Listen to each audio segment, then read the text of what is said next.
Have you made sakpa jollof rice before? If you have, drop in the comment section how your own went. Join me as I make my ever first sakpa jollof rice. The sakpa was too much. I had to do something, okay?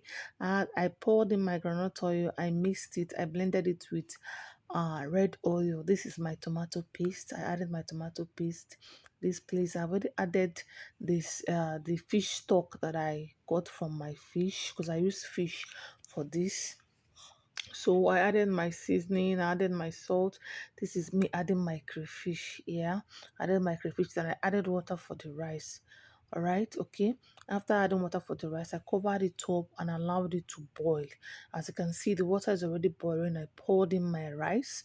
All right, I poured in my rice. I stirred it well. I didn't want the spoon to touch the under. You know now, if you touch it under, they said it will burn. So I didn't want it to burn. But anyhow, jollof rice always burn. Whatever you do, it must surely burn. So this is me adding the little green beans and carrot that I had. I'm telling you, this rice is akpa.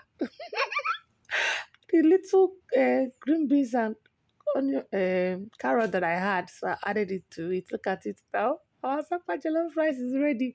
But anyways, it was tasty. Nevertheless, it was still tasty. So guys, tell me if you'll be trying this out, okay? Tell me if you'll be trying this out in the comment section. See you guys. We love you. Share our video. Share our video. Like, comment on our videos. See you till we come your way next time.